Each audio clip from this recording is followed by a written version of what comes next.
Hello, everyone. I'm Esther, and we'll talk about the WP5 in the next 1.5 hours. I feel that there is a general feeling of missing Gábor Sonkoly, the leader of our work package, and I'm also missing him. I'm sorry that he couldn't be here, but we are trying to, well, to replace him with another Gabor and to be here with Gabor Ola, my colleague, and fulfill all the requirements. So I will be very quick because, as you can see, we have a lot of participants in this VP. So VP5 is basically an experimental work package that is aiming to validate the results of the research which was conducted in VP2, in VP3, and VP4 in a number of concrete experiments. So our objectives in this work package are therefore, on the one hand, to conduct a comparative analysis on different levels of identity building. So we'll have specific cases on European, on national, and on local levels in the cultural decision making and in cultural strategy development. We also try, like in comparison to other work packages, in this one we will put more emphasis on public engagement and on promotion. So with the involvement of a potentially wider public and with the support of a promoter, we are trying to assure a larger visibility for the whole project through this work package. So the structure of this work package is maybe similar to others. Here we call the different categories the 3 axes. So we have the cultural strategic planning axis, the cultural-led urban regeneration axis, and the cultural information systems axis. And our aim with these 3 axes is to carry on a co-creative analysis where self-evaluation and different evaluative methods from the project side can be validated, of course, in very different cultural and political, liberal, illiberal, political contexts and traditions. Our presumption is also that our co-creation approach is also rather observation-based and not impact-based. So basically our primary aim is to create a critical methodology for co-creative approaches and practices in cultural planning and innovation sectors. And so this is the official launch of this work package, which means that we already chose the case studies and we are trying to, or we set up an initial methodology for this. Gábor will talk more about these things. And afterwards, after this central event, the real research on the case studies can start and we can continue with the second and the third deliverable. So I'm giving the floor to Gábor. Thank you.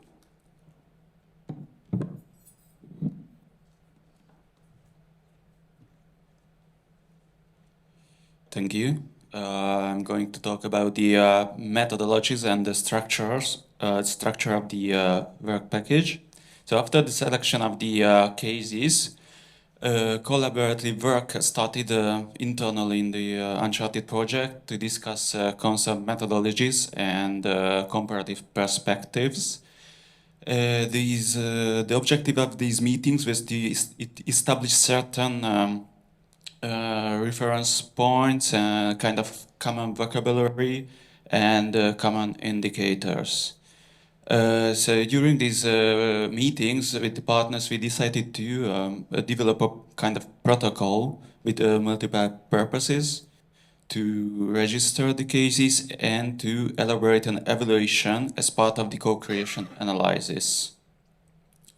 So briefly, it has a role to have an overview on the examined actions and activities and the cases, and on the evaluation on the collaborative methods, especially identifying improvement potentials and the result of the involvement of the UNCHARTED partners.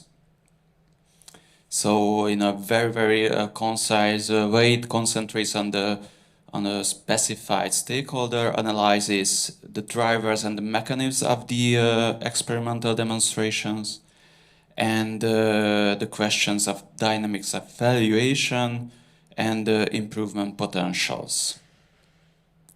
So the major challenge of this phase, after the selection of the cases, to develop the concrete methodology and workflows of the cases and the schedule, which is developed independently by Axis, presented later on this session by the main case owners.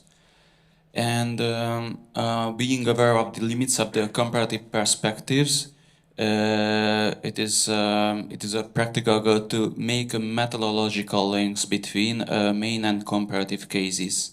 This will be as well integrated into the action plan of each axis. So the implementation phase of WP5 will start in March and will last until the end of this year. This period consists continuous evaluation, which is integrated in the co-creative and continuously elaborated as part of the analysis. So at the end of the year, the assessment reporting will have two levels. At the level of axis and a second order comparison between all axes. So in terms of calendar, these stages are articulated in 3 phases. And right now we are on this second phase, and the deliverable will be submitted at the end of February. This will contains the action plans and the strategy for stakeholder engagement and promotional strategy as well. And in the third phase, so it will end on November. And now I give the floor to my colleagues from Promoter University of Barcelona and Porto, and their invited stakeholders, or eventually the comparative case leaders, to talk much in more details on the cases and upcoming collaborative works. Thank you. So I think Antonella, you can start, or yes, I can fix it.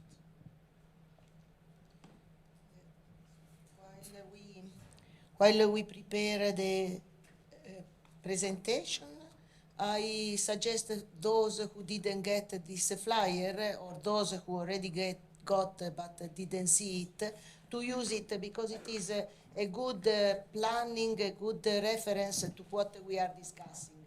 In the internal phases, the first phase summarizes what you heard from Esther and Gabor, and then in the next 3 pages there are the description, the synthesis of the axis that we are going to present now.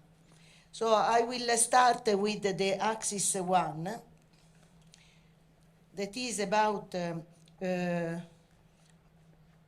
just a second. Yeah, I open my just a second.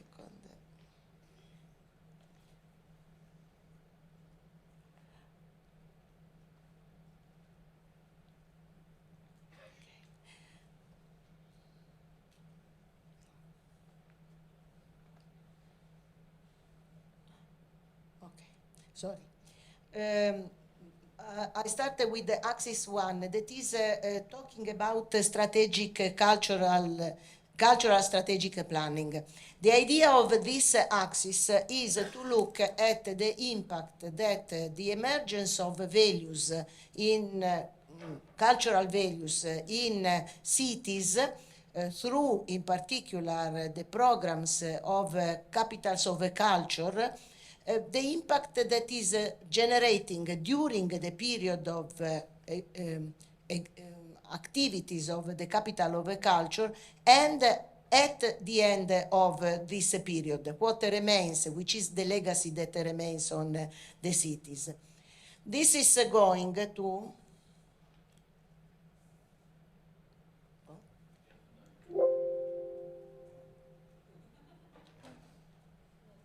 This is going to be experimented in particular.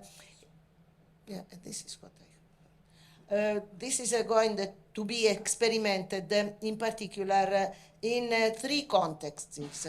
The main case is the case of Voltaire, and you will hear why Voltaire and which are the characteristics that we found in Voltaire to become the main case for this study. And the two comparative cases, in the meaning of what comparative cases means as expressed by Gabor, are the case of the capitals of culture in Portugal and the experiments, the evaluation that has been carried out by UCLG, the aggregation of cities and administrations, an evaluation that has been carried out at the European level. So we try to look in depth at what is happening locally, and then we compare what has happened locally in Volterra with the experience in Portugal and the experience of cities at the European level. And in this way, we think that it will be possible to understand better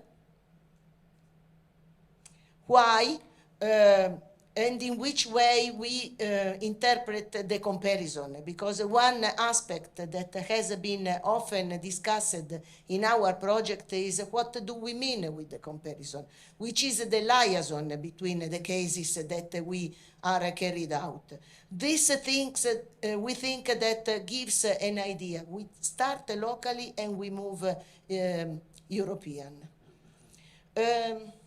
Well, as you see, we have a cultural strategic planning in Volterra at the local and regional level, and the European capitals of culture in Portugal looking at the national experience, and the United Cities and local government evaluation at European level. Volterra is a city in the heart of Tuscany. It is in the place where more or less the provinces of Pisa, Siena, and Florence touches each other. It is 20 minutes from San Gimignano, close to the main cities.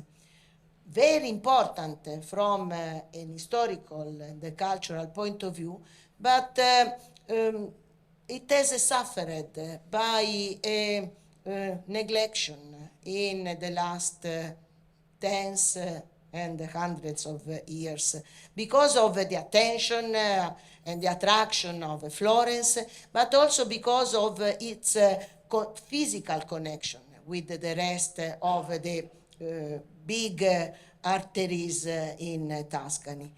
However, the richness of the culture and the deepness of its historical situation and the large number of experiences in terms of social experiences, and you will hear why, made Volterra a special case for an extremely ambitious and successful candidature as a capital of a culture in Italy. In fact, looking at the social, economic, and policy point of view, we think that Volterra represents a unique case. Volterra has been the place of one of the major psychiatric hospitals in Italy. And this sad story is told in novels, in reports.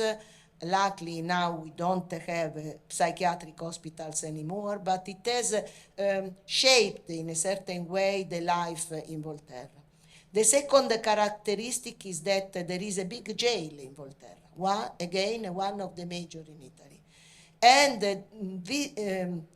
the prisoners have been encouraged to become a permanent company, theatrical company, and they perform regularly each year. And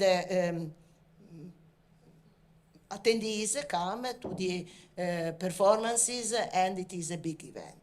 And the third interesting point is that there is an handicraft very famous all over Italy, and it became also the reason of the success of Volterra in the ancient time, that is alabaster, because there are alabaster mines and a very good quality of and capacity to work with alabaster. Well, around these aspects,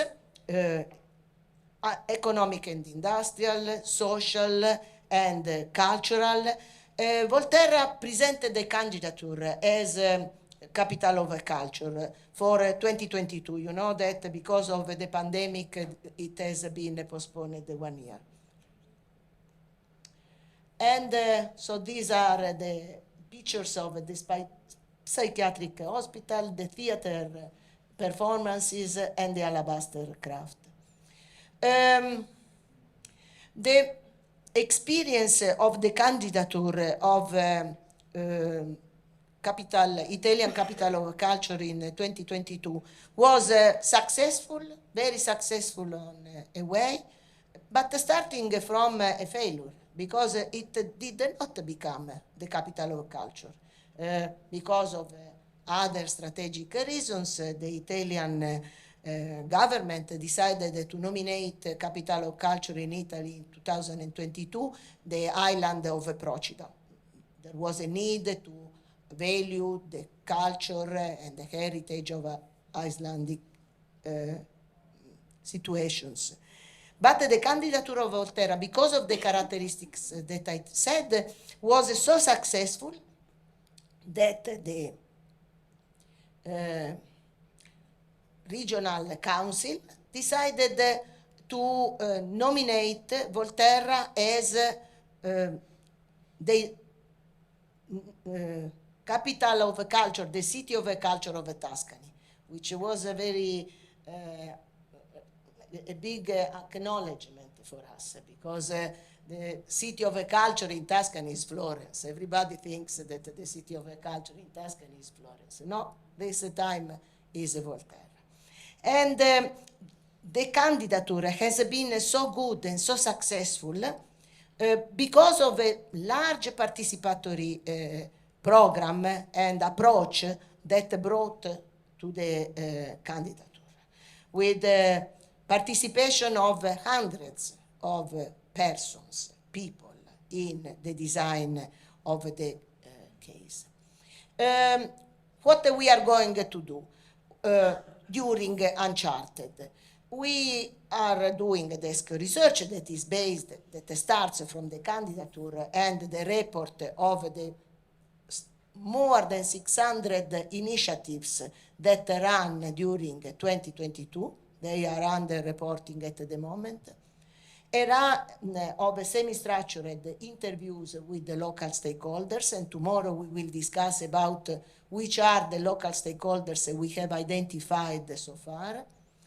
An online questionnaire that will be open to citizens, directly online, accessible to all, without intermediation. The drafting of a bilingual publication, the organization of a public event in October, and focus group meetings with the municipality that has been one of the actors of this experience.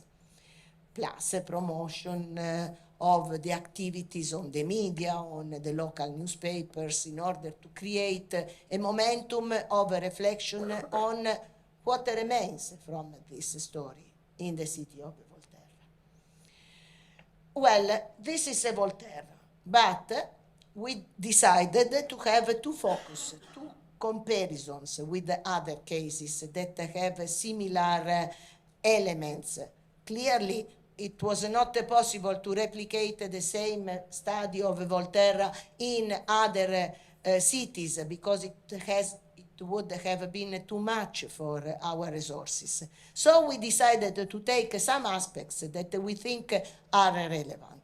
So the first is what happens of the candidatures and the successful and the not successful capitals after the candidatures. What remains in these cities? And this is going to carry out in Portugal for the cases of Aveiro, Braga, Évora, and Ponta Delgada. The second aspect is how the cities, because we start from a city that is Volterra, how the cities evaluate their cultural programs, their strategic planning, their capacity to activate processes of development and social integration and participation and engagement of citizens and schools and groups of interest, how the cities can evaluate their strategic planning. And this will be done thanks to the collaboration with Coimbra, with the CES in Coimbra, partner in UNCHARTED, that will look at this evaluation carried out by UCLG and in order to derive lessons that can be reused also by other cities. So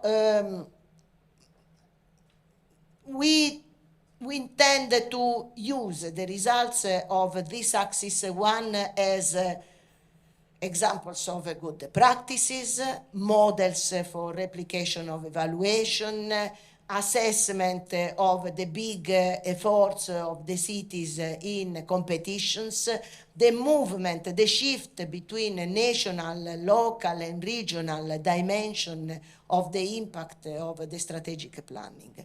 And we hope in this way to contribute to valuing the results of the research in relationship and in collaboration with the local physical stakeholders, physical administrators, and physical citizens of the cities that will be involved in our main case. I have finished.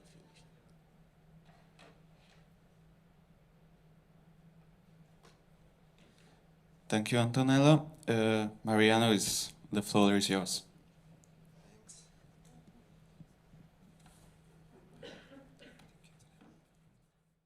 So we'll be presenting Axis 2, and I will be looking at the screen a bit because I don't have the laptop here.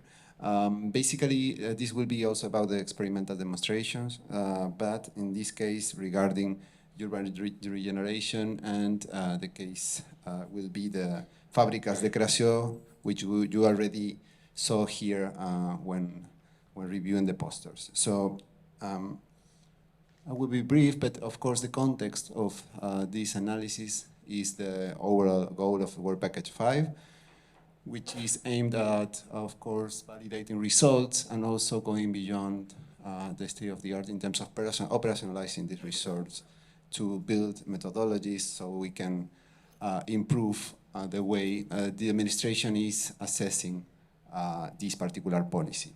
So the policy is cultural-led regeneration in the city of Barcelona. The selected case is a case we already analyzed in Work Package 3 and also partially in Work Package 2, which is Fábricas de Creación. This is a program of the city of Barcelona, which has already 9 years.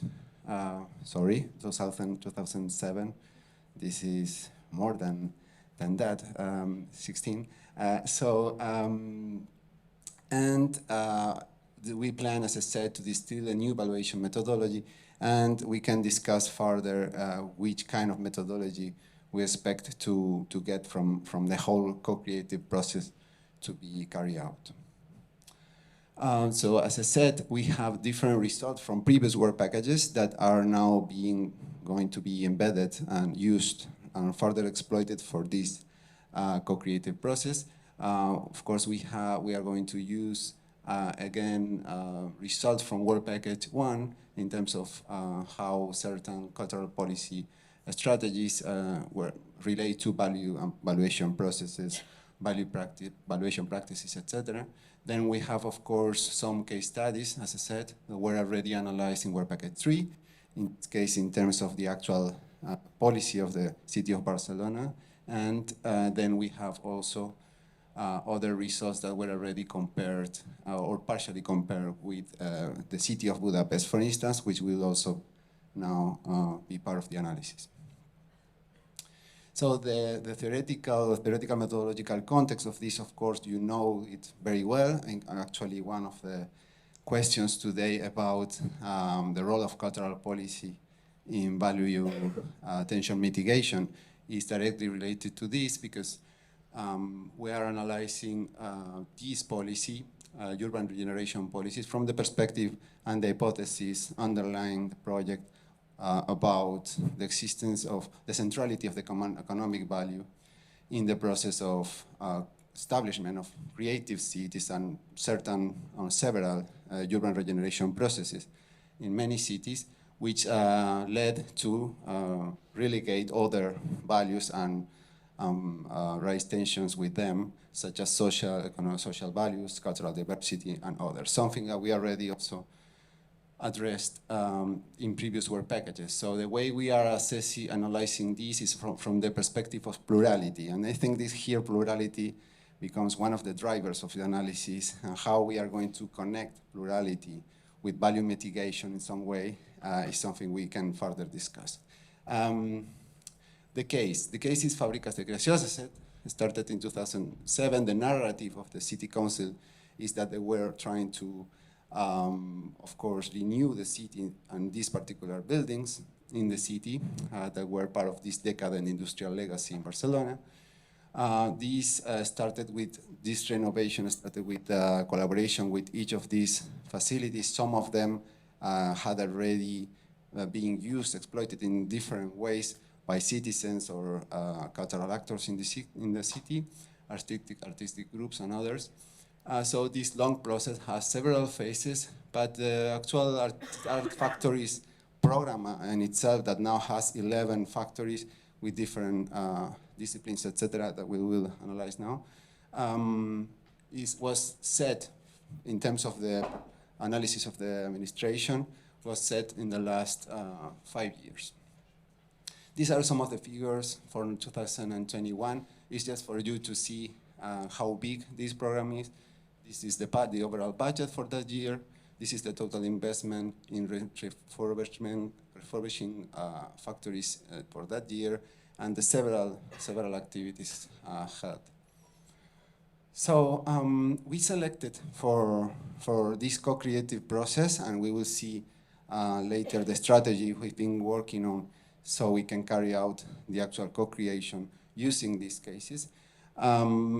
Based on their diversity and how we could cover, in terms also of how certain values are embodied in the activities conducted in each of them. So you have, and also we took into account, of course, the governance of each of them and where it's located, among other factors. So you have a dramaturgic and quite classical elite aesthetic-focused facility, which is Sala Beckett. Then you have Fabricoat, which is focusing on visual art, and is managed and owned by the administration, because the others are managed by associations, foundations, and the administration is providing the facility and certain resources. Then we have the Neo Popular, which is a bottom-up entity, which is participated actively by the neighborhood community. And then we have, and is working on Cirque, and then we have Hangar, which was already actually proposed as the fourth one by our collaborators in ICUV. They couldn't attend today, but I will show a picture of them later. We have a picture. So, and work package 3, our selection was this fourth, actually. So for work package 5, we thought that we could focus on the 3 above. But they said that having hangar would be good for the project because it was supplementing the other. So we confirmed that our approach before was good. So this is just for you to see the complexity of the creation of this evaluation, the current evaluation methodology for the Fábricas de Creación. They started trying to build some certain indicators in 2012-13. Then they tried to test also this. I am saying they tried because it was hard working process. All the facility had different perception of how they have to be assessed by the administration. And they wanted, of course, to keep their autonomy in terms of the respecting their own analysis of, mostly the qualitative aspects of the analysis of what they were doing. So they reached a certain consensus around quantitative variables in 2013, and then they started reporting those quantitative indicators, and then later they negotiated the quali ones, but they are not established yet. Oh, sorry. So basically, I thought it was the time, so I changed the slide. So basically, our work here, our code creative process, is not only useful in terms of the identification of tensions and issues we did as part of work package 3 and how we could contribute to address them, not to solve them. But at the same time, we are now going to take part in a certain manner of a process of assessment of a new proposal that was already being, that the administration was trying to build. And this new proposal tries to combine the quali already agreed indicators with new quali ones that were started to be built in 2019. So going into the comparative perspective, what we have here is the comparison with the city of Porto and the case of Budapest. And I want now, then later maybe we can discuss the details of each of these cases and how they can be used as control cases for certain aspects of this co-creative analysis. But of course, we already agreed on certain an approach to the comparison. Of course, we will try only to contrast the main case with them to extract certain aspects that could be generalized and others that we will identify as part of the contrast as specific of each case. And in that process, we have also identified and addressed the limitations because we are talking about very different urban and national models of cultural policies. So we will try to address the relation between the administrative evaluation and the diversity of contexts and traditions in order to address this particular aspect. And then, of course, the actual outcome of the co-creative process, which is building some kind of methodological strategy that can address the gaps of the factories of creation. So this is the overall approach. This is the last part. This is the actual strategy we are co-building with the ICUB in order to set the action plan. And fortunately, we've been able to agree on these 3 phases and on how we could address their own work, because given that they had struggled with all the facilities and actors to set quantitative, this quantitative evaluation system, and that we could provide an analysis of the existing gaps, they saw that was more fruitful for them to address the whole process as a meta-analysis of what they have done in these 10 years. And then, of course, this will be part of the collaboration between December and May between ICUB and UB. Later, the idea is to, of course, going into, again, into these 4 facilities, collaborating with these actors that have underlined here, but we can discuss further tomorrow which will be the final list of actors to be targeted there. And after validating the outcomes of the meta-analysis in this second phase, the idea is assembling these in this methodological strategy, which will also get aspects and some improvement components from the comparison with Porto and Budapest. This is going to happen between September and November. And of course, we at that point expect to already have the strategy and the whole methodological strategy finalized. And this is our colleagues from the ICUV, Assunta, Rosa, and Montse. They couldn't attend, as I said, but well, they are happy to be part of the project. I can say that only. So thank you.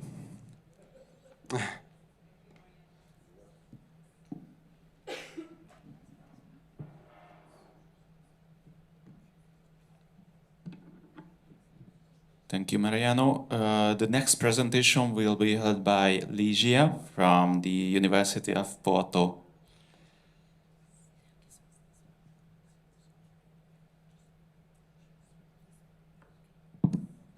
Okay, good afternoon. It's a pleasure to be here. We also miss our team's leader, João. He's not feeling well, but hopefully tomorrow he will be here with us.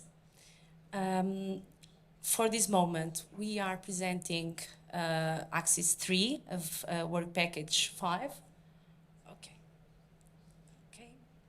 So, basically, from the previous work packages, we are drawing some experimental demonstrations in Work Package 5 and Axis 3. I will try to manage all the technology.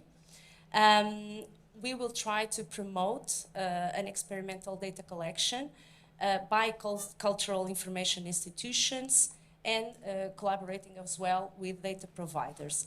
Our aim is to enlarge the coverage of the plurality of cultural values in cultural practices, and we will have three cases. So the main case led by the University of Porto, we will try to through a process of co-construction of new instruments to map cultural practices and cultural values within this co-creative process, and also to work on this survey on the Portuguese cultural practices. We already started to work a little bit on this, and we have also our stakeholders here, Manuela and also Amarilis. Then I will give them the word.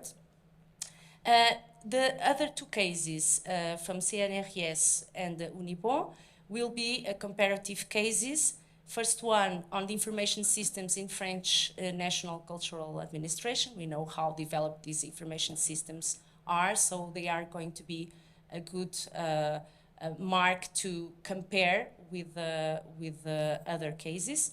And also at Unibo, we will focus the process of accreditation of regional museums in the Emilia-Romagna region. We know how cultural information systems are one of the fundamental foundations of democratic cultural policies. So through the construction of indicators crossing different domains of activity, we think that we are able to make diagnoses, also evaluate results of policies, and provide also solid knowledge, of course, to guide the decision-making process. I will not take too much time, so we'll continue. So this co-construction of new instruments that I was talking about will imply a co-creative study on the cultural practices of the people in Portugal, identifying, mapping, studying cultural audiences in Portugal, and also establish best practices, like a plan of best practices for the key indicators necessary to surveying and monitoring population participation in culture.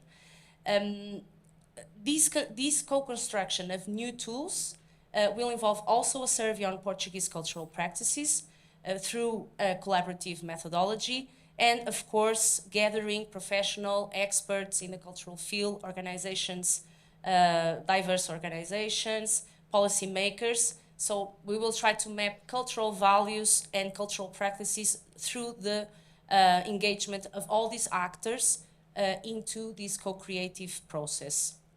We think that this will allow us to confront different perspectives on these matters.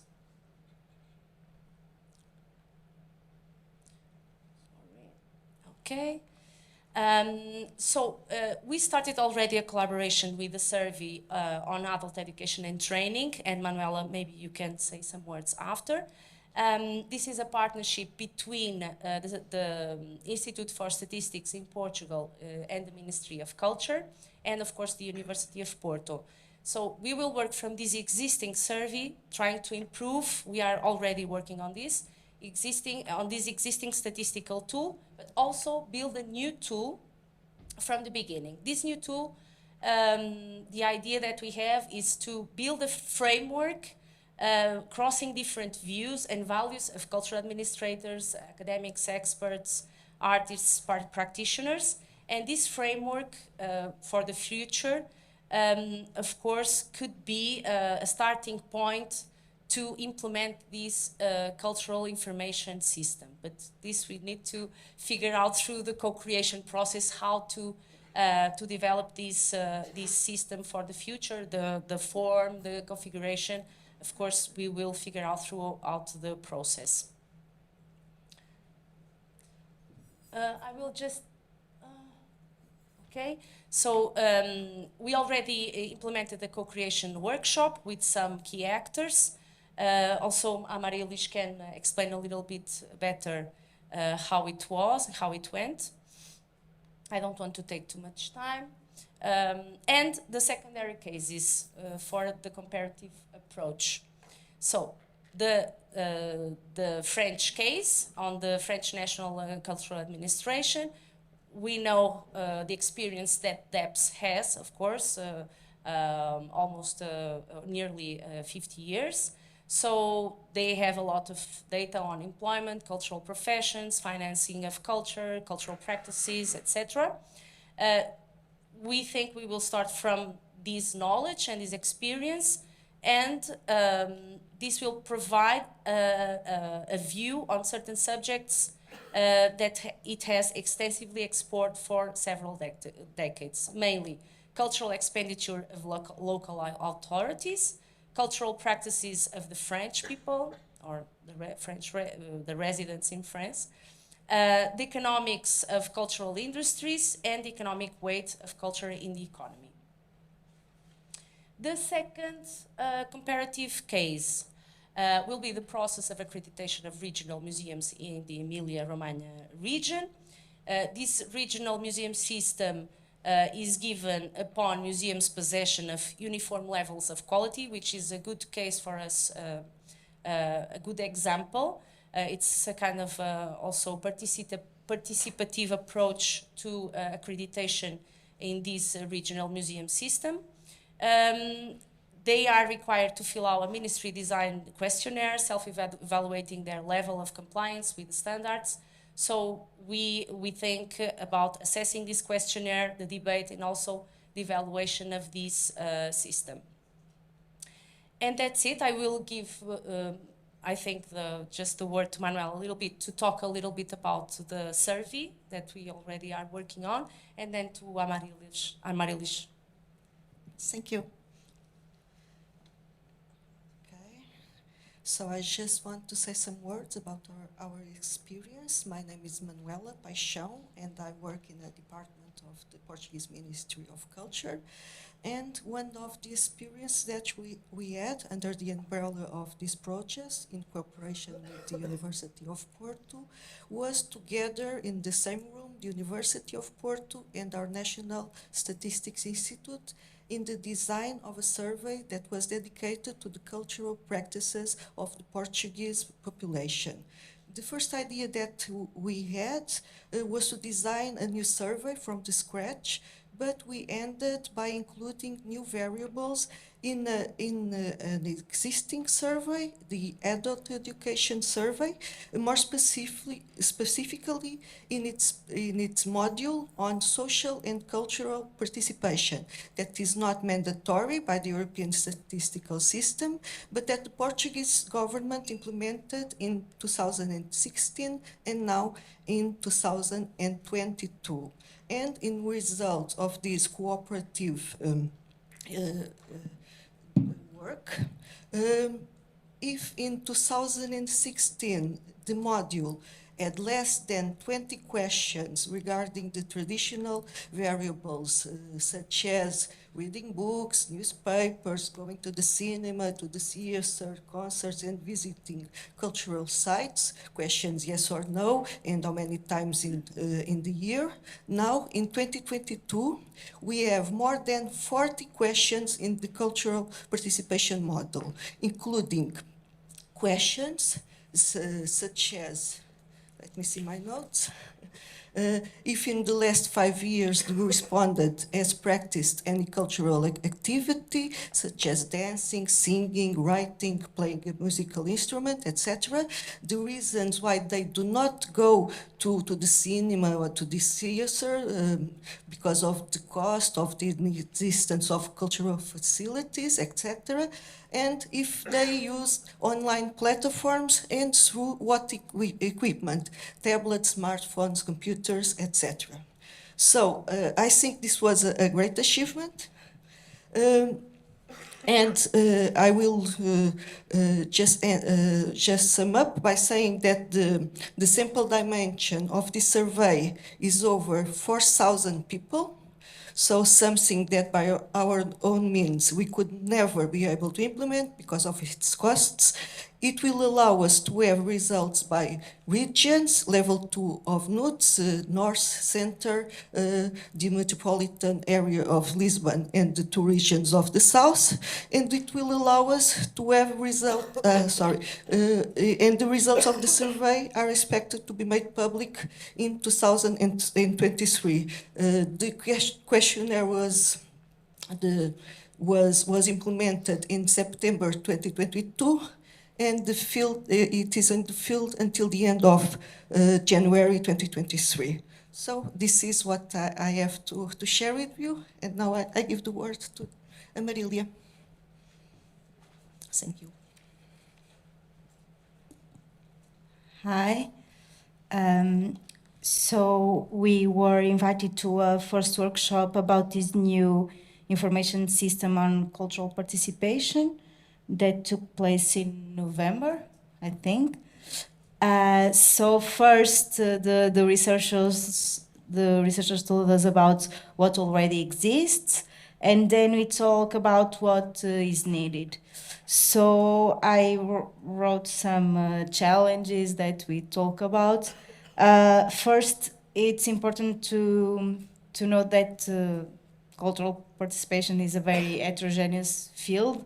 So, for example, it's not the same to go to a bullfight or a niche theater play, and we can put that together, or we can, but maybe it's not very informational. It is important to ask questions about participation, not just the audiences, but what people do, take dance classes, make part of a choir, an amateur theater group, and the relation between that and the participation in other cultural activities.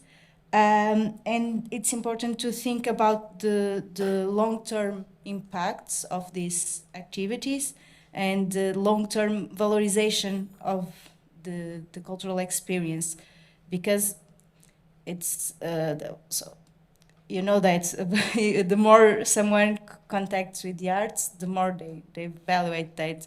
So it's important to know that it's not just after see some performance that we know what that values to us. So and then in this workshop we were people from the cultural production field. So For us, it's important to know. It's different what we need and what governments need. So the independent groups and artists want to understand, for example, what brings people to a certain cultural event in this more small scale. And I think it's that, because I think we don't have much time. Thank you very much for everyone. I think now it's quite visible that how the cases look like, even if we call them comparative or control cases, I think we see how they are connected with each other. So I hope that for you also it became clearer. So I think now we are starting the Q&A session, but yeah, Victoria. But I thought that maybe we can still give the floor on the first hand to the other local stakeholders who haven't expressed themselves, if they want to complete what was said, or if not, anyone else is, of course, free to join the discussion.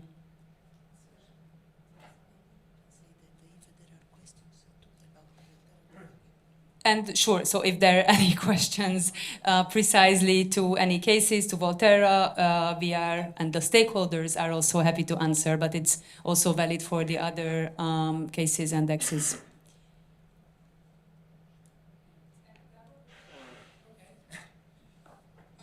I'm still trying to understand the link between those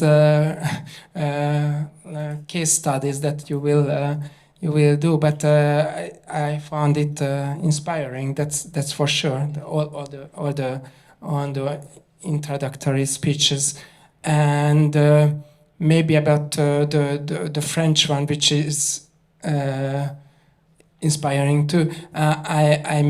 It's just a comment that actually this question of informations that was the topic of the French group is interesting in that sense that that actually there is an ongoing debate about evidence-based policies, and there is this whole context of post-truth, which means that there is in a way there is a double difficulties for stakeholders like us to implement evidence-based policies, meaning data collection, gathering of information, and so on, because from the beginning on, culture and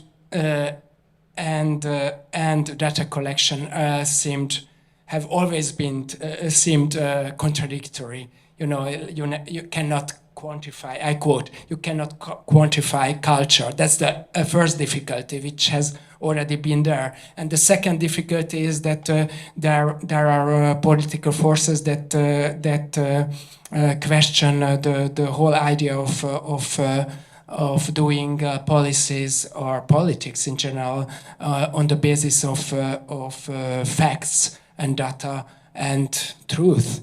So as a stakeholder, you have to confront both critics and try to co-create, probably, as you said, or someone said, those data collecting mechanisms so that practitioners feel involved. So it was just a comment like this. Or if you allow me one more comment, which is not that related, but I want to share with you that comment as a policymaker. I sometimes try to. But a policymaker who is also a sociologist sometimes try to self-evaluate myself or our policies in terms of which target groups do we reach. And target group, the notion of target group may be of scientific value for you, by the way. Anyway, so policies are made often in terms of target groups, and I want you just to suggest 2 target groups that you could test your policies on if you make policies, or that you can do research on if you do research. Most of you do research.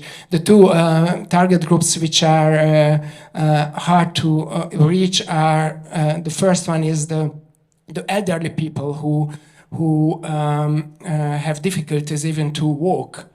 There are lots of elderly people.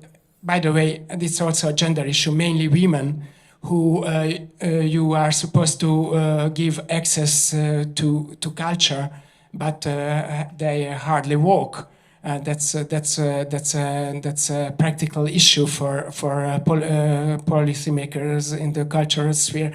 And the other target group, which is also hard to reach, but we do reach them, try to, is the working class or lower class kids who are often ADHD, or seem to have ADHD, like running around, and it's not easy to catch their attention, but you still have to try, and there are various ways to do this, like sports or street concerts, as I mentioned before, and so on and so on. So those 2 target groups could be the test populations of your policies or your research. Thank you.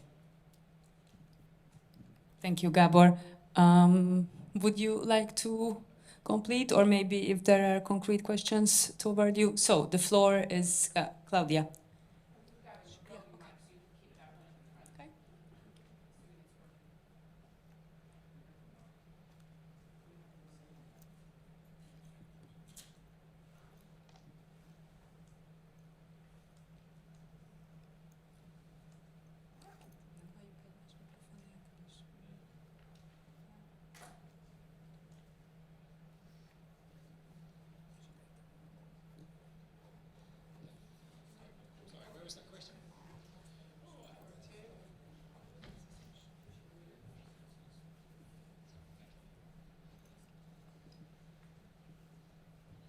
Hi, yes. I was here struggling with trying to understand, and I guess it should be interesting for us to have that discussion about this co-creative or co-creation process.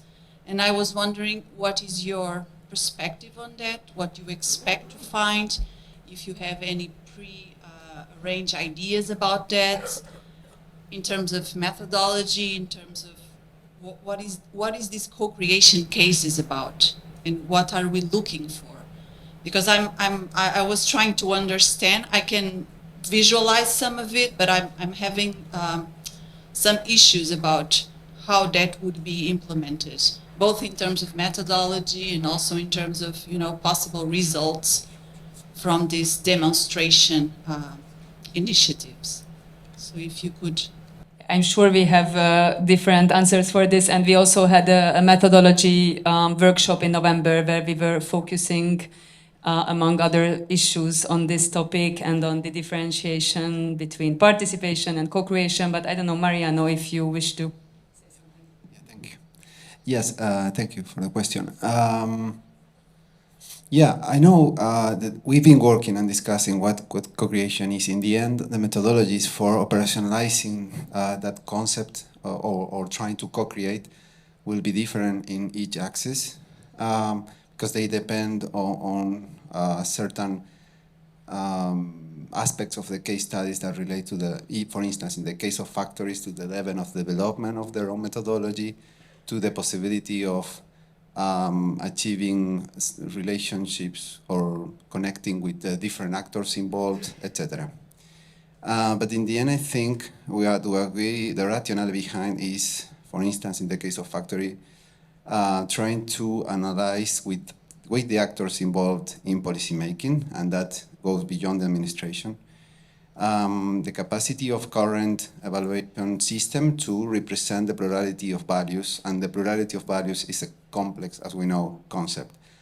what the probability of value, existing probability of value is something that will be analyzed with them, and will be, that analysis will be part of the co-creative process. No, having that as a normative horizon, what we are now in the current phase, because we are launching Work Package 5 right now. So for us in this axis, co-creation is collaborating first with the administration in conducting this meta-analysis of their own methodology, given, as I said, that this methodology is already implemented and they went through the several co-creative processes with each of the factories, artists, and other actors involved in the development and the day-to-day activities of these factories. As that was already done in this particular case, what we don't want to do is to go again through certain activities, focus groups, for instance. In this case, the data collection techniques include focus groups mostly. So in order to take the work done, reanalyze it, the work done in these 10 years by the administration together with these actors, and reanalyze it, we have called this as in phase 1 as a meta-analysis of the work done. So in the beginning, this was not the main idea. The main idea was going through a whole co-creative process as conducted by them, as conducted by the ICUB. Now we changed this because of the case study nature, and in phase 2, we expect to validate the results of that meta-analysis in a process of co-creation with actors. But that co-creation is validation in the end. Is analyzing which are the main gaps, problems, existing issues with their evaluation methodology, taking this normative horizon into account, that this representation of our actors' interests, etc. And again, we could discuss the whole day how we can consider representation and even equity and other related values here, but that's not the main focus. So the second phase is like this, and the third phase is putting together all of this process, including the comparative cases. But that's what co-creation is for us now. It's less what we expected in the beginning, actually, in the sense that participatory process will narrow down to that second phase mostly. But the participation of ICUB will be part of the whole development. Thank you. In the case of the Axis 1, first, the objective of the Axis 1 is to understand how much culture influences the strategic planning and how this influence is producing opportunities of growth at the local level. So the co-creation is something that is happening through the participation and the interaction with the stakeholders, administration and citizens, with the aim to have not only a reporting of the work that has been done in 2022 because of the opportunity of the city of culture of Tuscany. So it is not only a reporting, that is something that the municipality is already doing with their experts. But it is to envisage, to design what is going to happen next. Which are the legacy that can be reused, further developed, or those that are not very much important for the citizens and the stakeholders. So in a certain way, I think that the distinction between participation and co-creation is sometimes artificial, because the co-creation implies participation. It is the scope of the participation that distinguishes between the poor participation and the co-creation process. Similarly to what we have discussed in another project on the distinction between crowdsourcing and citizen science, how much the crowdsourcing is producing science. It depends on how the crowdsourcing is used and which is the purpose of the crowdsourcing. So I think that this is our interpretation in the Axis 1. And by the way, I forgot to say that we have here the Councillor of Culture of the city of Volterra, and the lady who has followed the whole process from the design of the candidature and the participatory process that designed the candidature, the programming of the City of Culture of Tuscany, and the implementation of the City of Culture of Tuscany. So if you have any question, Dario and Cinzia are here to reply. Maybe I can speak a little bit about Axis 3 also, and participation and co-creation. I agree with Antonella regarding it's the level of participation. Of course, the co-creation implies an intense level of participation from the different groups. And well, we believe in these acts that we cannot include only participation in a final phase of validation of results, but since the first moment. So mapping cultural values, cultural practices should involve all the actors since the first stage and throughout the whole process. For this, I think we need to improve a little bit the methodological approach, and we will discuss this as Esther mentioned. But for now, we are developing and organizing these workshops with different actors. So we are starting already with involving the different actors to map these cultural values and practices. And all the study will be designed from these moments of intense dialogue. And also, I would like to highlight that it's very important that the stakeholders are also here in these, because we already had very interesting discussions in the break, during the break. So we have, I think we need to promote different moments, more formal, informal, of participation. But the most important is to promote intense participation from the different fields in all stages of the process. So I think we need to work a little bit more on this. I don't know if you want to say something. There is a question. Oh, you speak.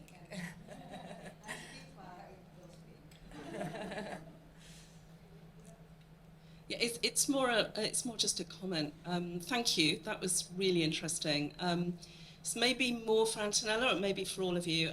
Some of you may be aware that Coventry was City of Culture, and during the pandemic, which was interesting in itself. But we've been doing quite a lot of work on thinking about different evaluation methods. And one of those was headphone verbatim theatre, which turned out to be a really interesting method for getting citizens involved, their voices directly involved in evaluation from the start. And we've got some reports on that might be of interest, which I'm very happy to share, just to sort of which will give you some information about that, how that method worked, and how it really did make a difference actually to the policymakers who were then directly engaged in the presentation of that work through a very different method. And the other thing just to say is that through that we rethought this notion of hard to reach and reframed it as seldom heard, which feels more appropriate than hard to reach, which suggests again a kind of power relationship that may not be so helpful. Just a comment about seldom heard and Gabor's suggestion to work with elderly and youngsters. We had an interesting initiative as a part of the 2018 Years of Culture that was exactly targeting elderly and youngsters and seldom heard communities, because all these initiatives in terms of culture, and you pointed it out also in your previous intervention, risk to leave a portion of the society out of the process with the intervention of digitization, but not only. So there is a risk that we push understanding, promotion, valuing culture, but we forget about a portion of the society that is out of this discussion. Yeah, I think we'll be very grateful for this Coventry input. Thank you in advance. Okay, any other question? I'm sorry. Yes. Yeah, I was thinking one of the problems is that you always operate in a non-for-profit, highly subsidized environment, and that these funders use KPIs. So you have to meet for all these projects, whether you do a city event or whatsoever, you need to meet indicators that need to measure the performance. And I think that is also part of your project to think about this measurement. And I think this measurement can also relate to qualitative aspects when we look at standardization, at setting up quality standards of doing things. And when I hear the examples that you gave in the very different cases, there is a good way to do these kind of things and to promote similar ways of doing this.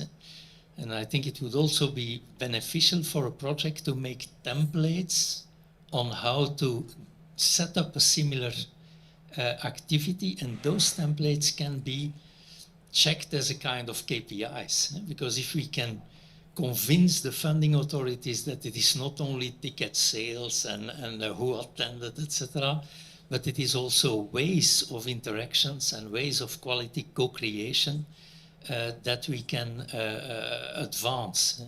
And I think about this in particular from this angle of citizen science, where we try indeed to put up norms where in fact the citizen contributor is not the object of research, but is a contributor to the research and is evaluated for that. And we try to define this in qualitative standards that you could uphold. That's a bit. And are you planning similar things in this project to come to that kind of templates or standards? Or? We have in Axis 1, we have the comparative case that is going to be led by CEIS, and maybe Claudia, I don't know if you are involved, or Nancy. Is Nancy still around? Yes, because I think that the idea of using the evaluation of UCLG is exactly to extract practices that can be reused. So Nancy, if you want to add anything.